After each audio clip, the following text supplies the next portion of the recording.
Hey everyone, welcome back to all my listeners. This is episode 14 in season 17. Today is Wednesday, May 6th, 2026.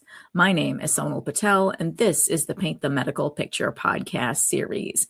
Well, all right, you guys, I hope you are satiated. Yesterday was Cinco de Mayo. Hopefully you went out salsa dancing and had some great tacos or enchiladas, margaritas, whatever. Hopefully you celebrated and your tummies are full. And you're listening to this episode the next day. I'm not really a Star Trek fan or whatever, but I know it was May the 4th on Monday. So hopefully all of you who are Trekkies out there enjoyed May the 4th as well. And of course, the entire month of May is our Asian American Pacific Islander Heritage Month. So I will be celebrating that throughout the entire month as well.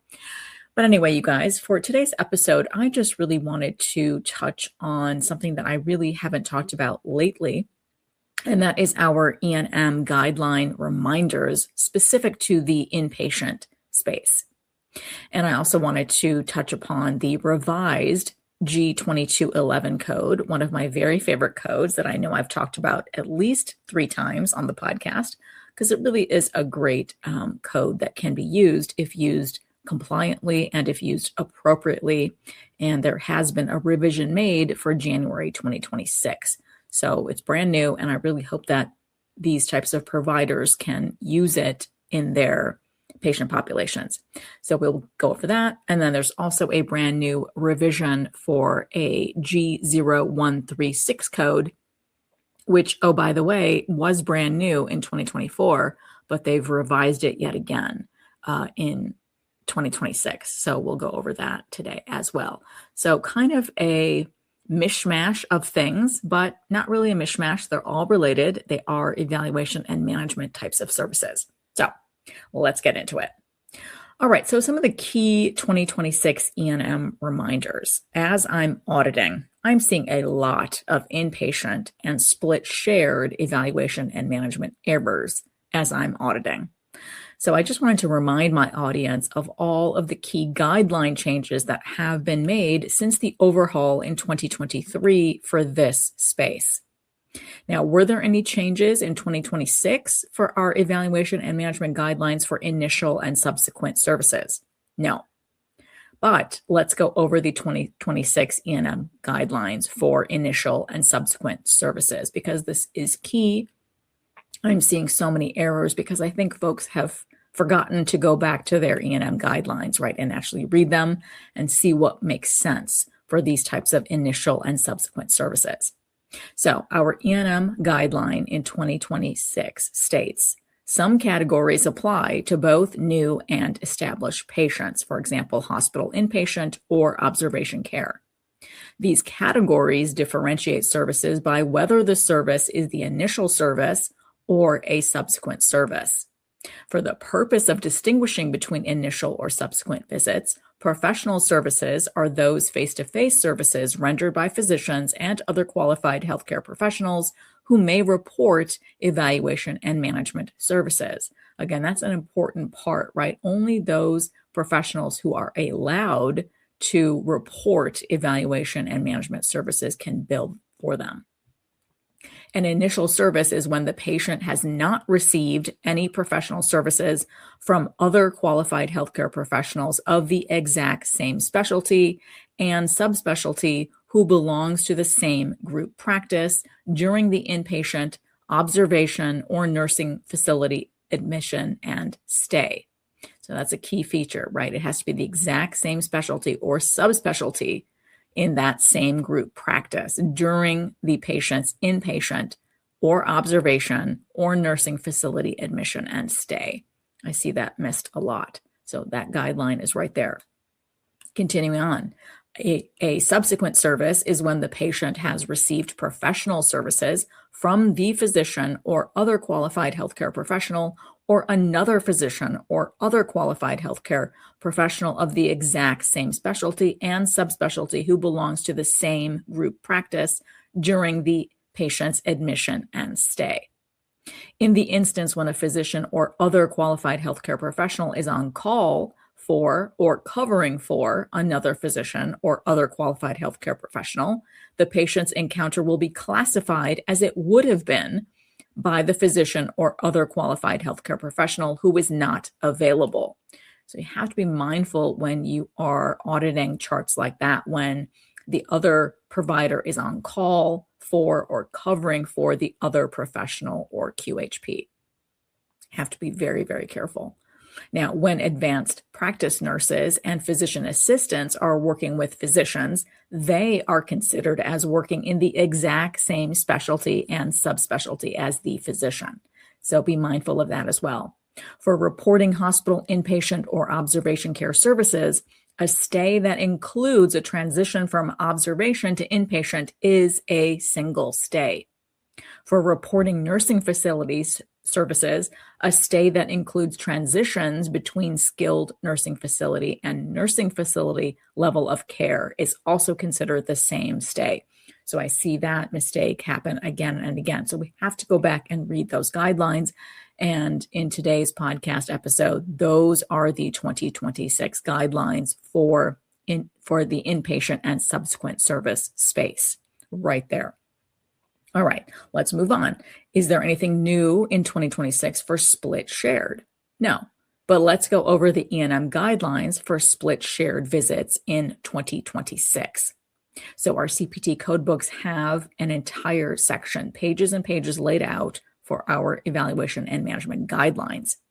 So in 2026, the guideline for split shared is for the purpose of reporting E&M services within the context of team-based care, performance of a substantive part of the MDM requires that the physicians or other QHPs made or approved the management plan for the number and complexity of problems addressed at the encounter and takes responsibility for that plan with its inherent risk of complications and or morbidity or mortality of patient management. So again, that's that key buzzword there that we've known since 2023, substantive part, right? So who is doing more than their other counterpart, right? Who is doing the substantive part in that team-based care environment?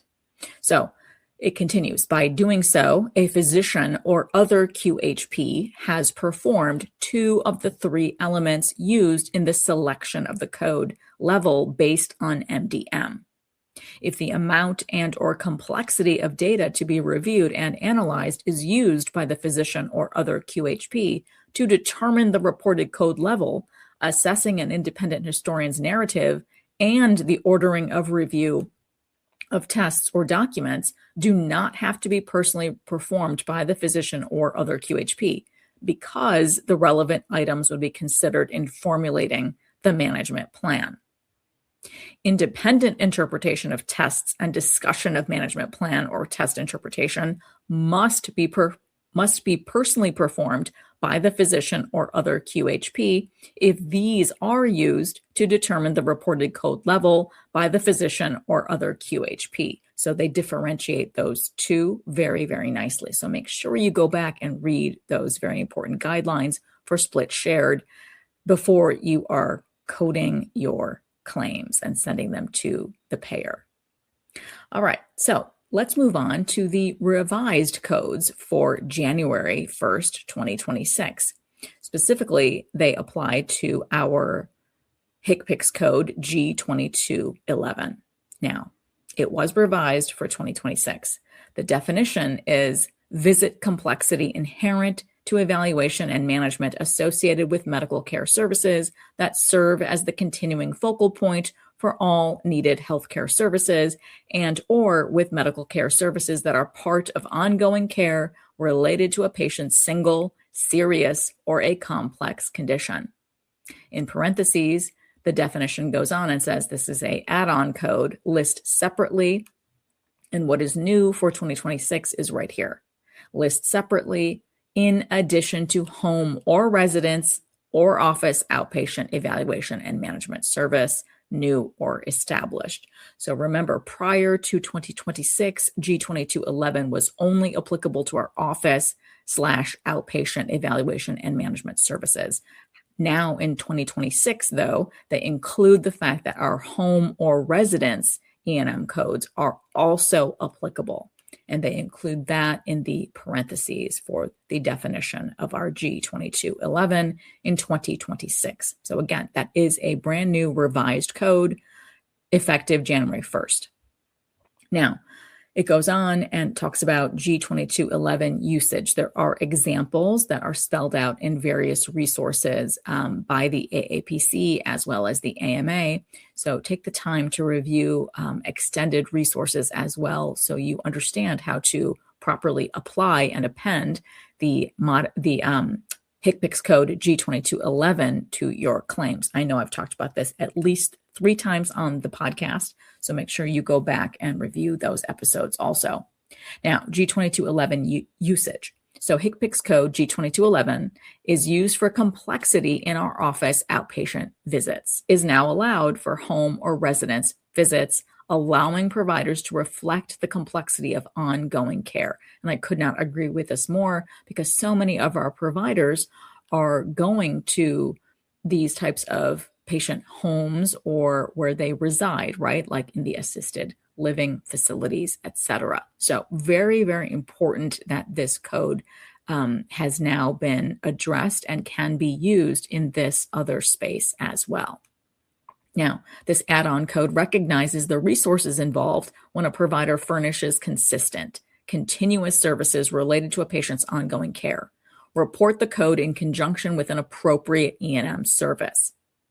Explanation, they continue. As an add-on code, reported in conjunction with an evaluation and management and E&M service. Home, residence, office, or outpatient. Again, those places of service only. Home, residence, office, or outpatient. This code reflects the time, the intensity, and the practice expense involved in providing services to a patient on a consistent and ongoing basis. The services are part of a comprehensive, continuous relationship between the provider and patient over time, often with the provider serving as a focal point for the patient's care. Services may include treatment, management, coordinating care, patient education, shared decision-making between the provider and the patient, and shared commitment to achieving goals. The patient does not need to have a chronic condition or a single high-risk disease for this code to apply. The patient may be new or the patient may be established. Now, because this is an add-on code, some payers will not reimburse you unless you report it with the appropriate primary code. So again, it's that primary evaluation and management code, again, for the office space, the outpatient space, or the home or residence space, effective now in January 1st, 2026 and on. All right, now CMS has also updated their evaluation and management MLN booklet based on this revision for our G2211 in 2026. So they made that update a couple months ago, but I wanted to go over that here. And in that MLN booklet, they state what's changed. We have added home or residence evaluation and management CPT codes to the list of base codes that you can bill with the visit complexity add-on HCPCS code G2211. They've also added information on HCPCS code G0136, which I want to talk about also. And as usual, all of the CMS updates and changes for substantive content changes are always marked in dark red. So be aware of that as well. And of course, you cannot read what I am saying, but I will stress the important parts that are new as I go over the MLN booklet. Now, they start off by talking about the HCPCS add-on code G2211, again, from a CMS perspective. Now, HCPCS code G2211 is a Medicare-specific add-on code to describe certain complex E&M visits. You may consider an E&M visit inherently complex if, number one, your visits are the continuing focal point for all needed services, like a primary care visit. Number two, your visit is giving ongoing care for a single serious condition or complex condition like sickle cell disease or HIV. Now, the booklet goes on and says HCPCS code G2211 captures the inherent complexity of the E&M visit based on the ongoing relationship between the practitioner and the patient. The complexity that HCPCS code G2211 captures isn't in the clinical condition. The complexity is in the cognitive load of the continued responsibility of being the focal point for all needed services for this patient. All providers who can bill Medicare for E&M services may report HCPCS code G2211 with the office and other outpatient E&M codes that are the base codes, and starting January 1st, 2026, with the home or residence E&M base codes. So all of that is in red text, right? When you read that MLN booklet. What is brand new is the words "and starting January 1st, 2026, with the home or residence E&M base codes." Now, the MLN booklet goes on and says you may report HCPCS code G2211 with our E&M CPT codes for the office and other outpatient space, which range from 99202 all the way through 99205, as well as 99211 through 99215. Again, those are our new and established sets of CPT codes for the office and other outpatient spaces. Now, what is in brand new red text also includes that you may report it with home or residence E&M CPT codes that, again, range from 99341 through 99342, as well as 99344 through 99345, as well as CPT codes 99347 through 99350. So let's just give a quick refresher on the breakdowns of those codes. So remember, those codes 99341 all the way through CPT code 99345 is for our new patients, new patients in a home or residence visit for the evaluation and management of a new patient, right? And they all will require a medically appropriate history and or examination, as well as all of the levels of medical decision-making, right? Straightforward, low, moderate, and high. So the level 1 is for our straightforward, our level 2 is for our low, our level 4 here is for the moderate, and our level 5 is for the high MDM. Now, those time ranges for the new patients, also when using total time on the date of the encounter for the code selection, for example, 99341, 15 minutes must be met or exceeded. And it carries on, right? Very similar to what we've already seen for our office and other outpatient code sets, right? So 15 minutes for the level 1, 30 minutes for the level 2, 60 minutes for the level 4, as well as 75 minutes for the high. Now, that second set of codes for the 99347 through 99350 is for the established patient in the home or residence visit for the evaluation and management of a established patient. Again, the definition applies, which requires a medically appropriate history and or examination, right, with that level of MDM, which includes, again, our straightforward, our low, our moderate, and our high. And again, those time considerations that have to be met for the established patient at the very base level, the lowest level, is going to be for 20 minutes must be met or exceeded for that 99347. And then for the 99348 established patient, 30 minutes must be met or exceeded. And then for our 99349, for that established patient, if we're using time, 40 minutes must be met or exceeded. And finally, for 99350, if time is being used for the established patient, 60 minutes must be met or exceeded. So just wanted to make sure that we're aware of those definitions for home or residence visits. I know a lot of providers that I audit for do go and see their patient populations in these particular spaces. So I think it's really important and informative that they too can utilize the HCPCS code G2211 if it's applicable, if they do have that longitudinal care with their patients, right? If they can establish that longevity of treatment and consideration and decision making for their patients. Now, It goes on and says that you must document the reason for billing the E&M visit. The visit must be medically reasonable and necessary for the practitioner to report HCPCS code G2211, like I just stated, right? In addition, the documentation would need to illustrate the medical necessity of the E&M visit. Examples of supporting documentation for billing HCPCS code G2211 include information included in the medical record or in the claims history for a patient and practitioner combination. Diagnoses, the practitioner's assessment and plan for the visit, as well as other service codes billed. So really, really useful information in the MLN booklet for our evaluation and management services, and really nice updates that they made in red text. All right, now let's move on to the other revised code for January 1st, 2026 and on. So that code is our G0136. Now, it too is a revised definition, right? And so in today's landscape, it is the definition of administration of a standardized, evidence-based assessment of a physical activity and nutrition, 5 to 15 minutes, not more often than every 6 months.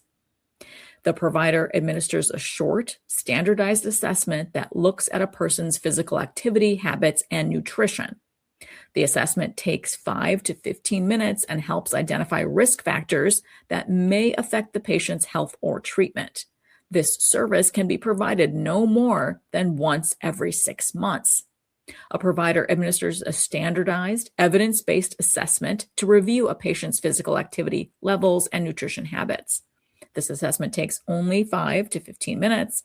By using a validated tool, the provider can more accurately recognize unmet needs, such as a low activity level or poor diet quality that may be interfering with the patient's health. Now, depending on what is medically necessary, the provider may perform a physical activity assessment, a nutrition assessment, or both. For example, if a patient recently changed their eating habits but has not had their physical activity evaluated, only the physical activity assessment may be needed. The provider may refer the patient to helpful resources such as nutrition programs, activity programs, or other supportive services, and take the results into account when determining patient care needs. This service is not meant to be a routine screening at every visit. Instead, it is used when there is a known or suspected concern related to physical activity or nutrition that may affect the patient's care. This service may be billed once every 6 months. Now, that's a big change, in my opinion, from the SDOH assessment from 2024 when this code G0136 was first introduced. Remember, back then, it was defined as administration of a standardized evidence-based social determinants of health risk assessment tool, 5 to 15 minutes. So that's a big change. It's gone to physical activity and nutrition from SDOH. Now, the CMS MLN E&M booklet has the new details in red text as well. And it says HCPCS code G0136. We changed HCPCS code G0136 from the social determinants of health risk assessment to the physical activity and nutrition assessment. You can do this assessment during E&M visits, annual wellness visits, and behavioral health office visits. All right, you guys. Well, I just wanted to bring you some important reminders and revisions for 2026. Hopefully, the more you know, the more you can start applying these codes and coordinate compliant documentation for your patient populations. All right, you guys. Well, Mother's Day is just a few days away on Sunday. So if you're lucky enough to still have your mom, cherish her. If you're blessed to be a mom, take a day to eat waffles and drink some bubbly. I know that's what I'm planning on doing. And if you're without your mom this year for the first time or for many years, take the day to remember her fondly. All right, you guys, I wish you all an amazing and very, very happy week ahead. Thank you so much for listening on today's episode. And I hope every week with me brings you closer to helping your providers paint a masterpiece. See you next Wednesday.